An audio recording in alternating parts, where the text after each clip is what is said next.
Hello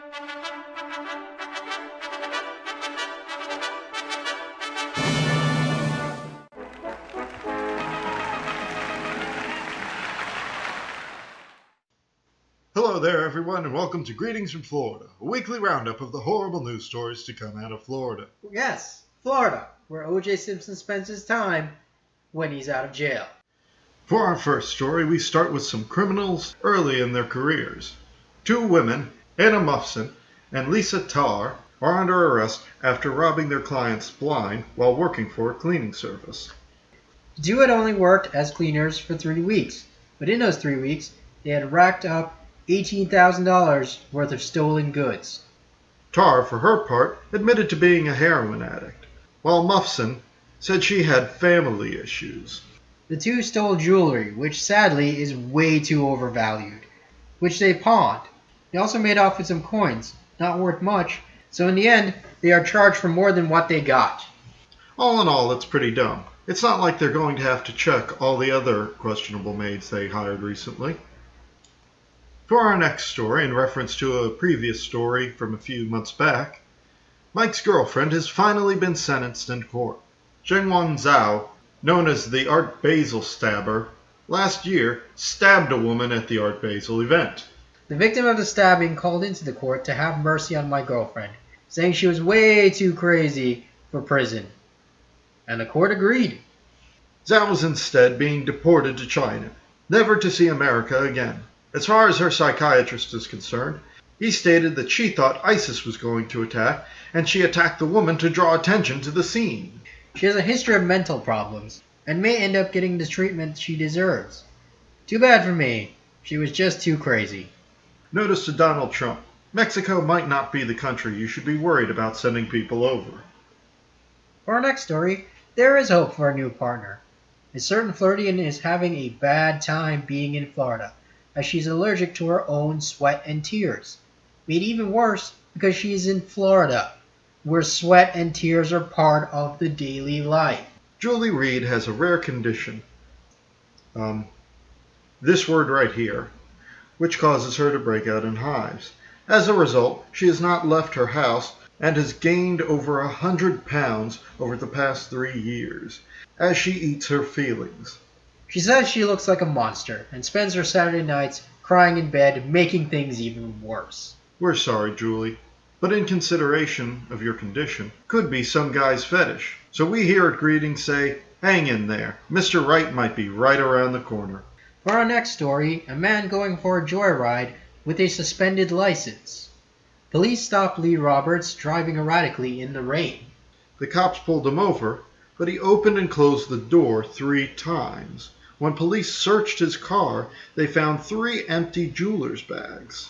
Mr. Lee admitted to swallowing the crystal meth that was in the bags, because that's the kind of shit you do when you swallow an entire jeweler's bag of crystal meth. What do we say here at Greetings? Admit to nothing ever. In that spirit, for our next story, the worst woman in Florida, Eva Klein, who faces felony charges for trying to strangle and drown her son's dog.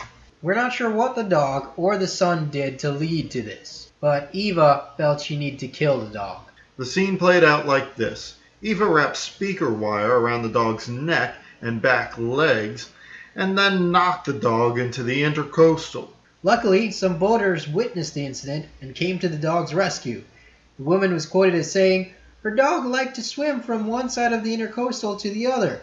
Yes, and you tied her back legs because she likes a challenge, and the cord around her neck is because she's into BDSM.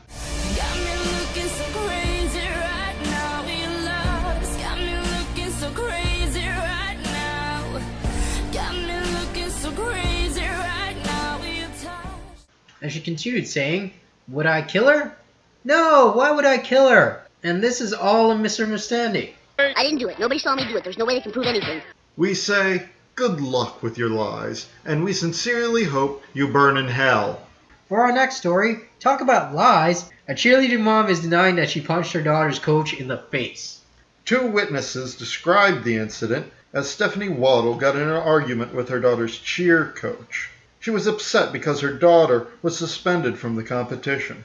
She was asked to leave, only to come back in a few moments with her daughter's cheer uniform, screaming and swinging a punch at her. This, of course, was witnessed and confirmed, but Stephanie Waddle still says, "I didn't touch the coach," and refer all other questions to my lawyer. I didn't do it.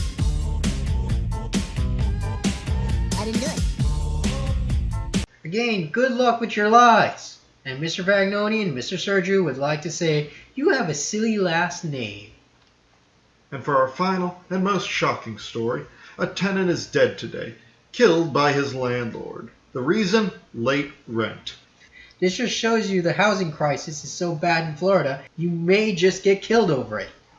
Landlord Caballero, by all accounts, was a good man and a kind, honest human being, willing to do anything for you. This all went for naught, when his tenant was a few days late for rent. Mr. Caballero admitted that he became violent during their argument.